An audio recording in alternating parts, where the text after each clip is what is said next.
मुजफ्फरनगर के महावीर चौक स्थित समाजवादी पार्टी के जिला मुख्यालय पर आचार्य नगर निकाय चुनाव में समाजवादी पार्टी और अलोद गठबंधन प्रत्याशी लवली शर्मा के चुनाव बनाने कार्यालय का उद्घाटन पूर्व विधायक हरेंद्र मलिक ने फीता काट कर किया। प्राइम के न्यूज़ के लिए पवन अग्रवाल, मुजफ्फरनगर।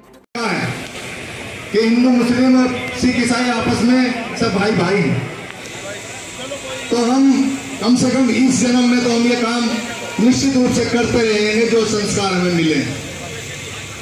मैं आप लोगों के आशीर्वाद से, आप लोगों के प्यार से मुझे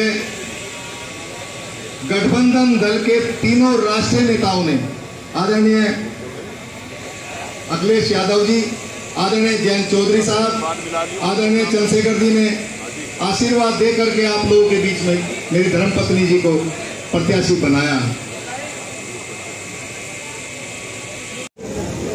लेकर तो बस यही है कि बहुत अच्छा मुझे रिस्पॉन्स मिल रहा है हर जगह से, बहुत अच्छी चीज होगी। लगातार आप डोर टू डोर जनता के बीच जा रहे हैं, किस तरह की समस्याएं सामने आ रही हैं जो काम होने चाहिए? बहुत कुछ होने चाहिए। जैसे अभी मैं शांति नगर से होकर आई हूँ, वहाँ की सड़कें अच्छी नहीं है, बनी नहीं है बिल्कुल भी, और गंदगी की देखो, मैं तो पूरे शहर में घूम रही हूँ, बहुत सारी समस्याएं ऐसी हैं जो होनी चाहिए। महिला प्रत्याशी आप हो, काफ़ी संख्या में महिलाएं आपके साथ चल रही हैं, महिलाओं के लिए क्या वो चीज़ें होंगी जो ऐतिहासिक होने जा रही है मुजफ्फरनगर में अगर मौका मिलता है?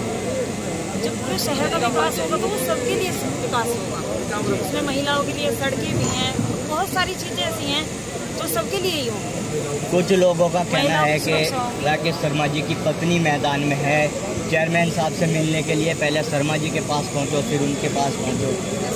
ऐसा कुछ नहीं है, आप हमारे घर पे आइए, मिल सकते हैं।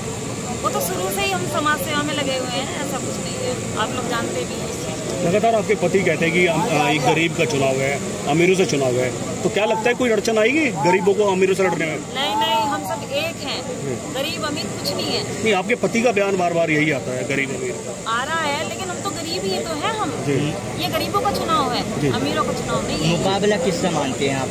मैं किसी से नहीं मानती। अच्छा, वैसे मुकाबला विपक्षी पार्टी से मानती हूँ।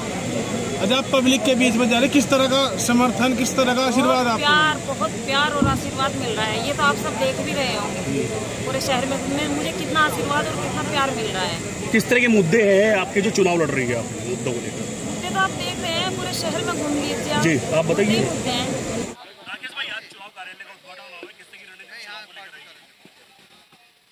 चुनाव को लेकर के जो रणनीति है वो अपना जो हमारा तीनों दलों का गठबंधन है, तीनों दलों के लोगों को साथ में लेकर के, तीनों दलों के संगठनों को साथ लेकर के एक समिति बनाई जाएगी और वही चुनाव लड़ाएगी। लगातार आप गरीब और अमीर की बात करते हैं, तो क्या टक्कर जबरदस्त है करोगे उनसे, क्योंकि वो अमीर है और आप अपना गरीब बताते हैं? तो मैं गलत बताता हूँ? नहीं, मैं आपसे पूछ रहा हूँ, मेरे बड़े भाई हो। धन बल का तो काम खैर चुनाव में होता है, लेकिन इतना जरूर है मुझे, चले वो पैसे वाले लोग हैं, लेकिन मेरा परिवार बहुत बड़ा है, बहुत बड़ा परिवार है, और मुझे उम्मीद है मेरे परिवार के लोग संभाल लेंगे सर। लगातार जनता के बीच आप जा रहे हैं, क्या वो चीज़ें सामने आ रही हैं जिन पर काम होना चाहिए, अब तक ना हो पाया? देखिए छोटे भाई, वैसे तो वो दूर की बात है, अभी तो चुनाव हो जाएं उसके बाद बैठ जाएं तब ये पूछने का सवाल है, लेकिन फिर भी अच्छा ही होगा, अच्छा ही करने का प्रयास करेंगे। एक मौका तो आप लोग दीजिए।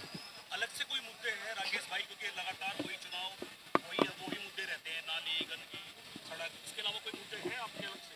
कुछ नया करेंगे, कुछ नया करेंगे निश्चित रूप से, जो है आप भी महसूस करोगे। और गवर्नमेंट जॉब छोड़ करके राजनीति में आए हैं, कुछ करने का मन है, कुछ बनने का मन नहीं, कुछ करने का मन है। कितना आश्वस्त है चुनाव? ये तो आपका दिल जानता होगा, ये सबको पता है, पूरे शहर को पता है क्या है। और एक बात मैं जरूर कहूँगा, कितनी भी साजिशें हो जाएं, मेरा परिवार इतना बड़ा है, साजिश होने नहीं देगा। मैं बता तो रहा हूँ आपसे, कितनी भी साजिशें कर ले, साजिश वाली पार्टी है ना भारतीय जनता पार्टी। हम लोग सच्चे लोग हैं, डॉक्टर लोहिया जी के विचारों पे, डॉक्टर भीमराव अंबेडकर जी के विचारों पे, डॉक्टर चौधरी चरण सिंह जी के विचारों पे चलने वाले लोग हैं। मुलायम सिंह जी ऐसी धरती पुत्र नहीं कहलाए, वो जमीनी नेता थे, वो तो बहुत गरीब परिवार से थे, साइकिल पे चला करते थे, लेकिन 4 बार मुख्यमंत्री रहे। तो ये छोटी बात नहीं। आदरणीय चरण सिंह जी एक किसान के घर में पैदा हुए, देश के प्रधानमंत्री बने, वो हमारे आदर्श हैं। डॉक्टर भीमराव अम्बेडकर जी कहाँ पैदा हुए, बेचारे बहुत गरीब घर में, देश का संविधान लिखा, देश उन्हीं के बताए रास्ते पर चल रहा है, तो हम तो उनका अपना आदर्श मानते हैं सबको। उमेश मलिक ने एक बयान दिया था बीजेपी कार्यालय के उद्घाटन में कि अगर नगर पालिका चलानी है तो सशक्त उम्मीदवार प्रत्याशी दो जो कपिल देव नगर पालिका नहीं चलाने देते। क्या आपको लगता है कि ये कठिनाई आएगी आपके सामने अगर आप चेयरमैन बनते हैं तो? ये सवाल तो आप अपने मन से पूछो, और हमारे जो परिवार के लोग हैं वो इतने मजबूत हैं, हमारे परिवार के लोग इतने मजबूत हैं, वहाँ सब ठीक कर लेंगे, कोई दिक्कत नहीं। कोई दबाव नहीं रहेगा। वो हम मैं कह रहा हूँ सब ठीक कर लेंगे। वो हम जो है, देखिए मैं आपको बताऊँ, हम लोग छात्र राजनीति, जिया चौधरी छोटे भाई हमारे, वो भी त्यागी जी हैं, नगर अध्यक्ष हमारे गोल्डी भाई हैं, हम लोग सब छात्र राजनीति से पके पकाए हुए हैं।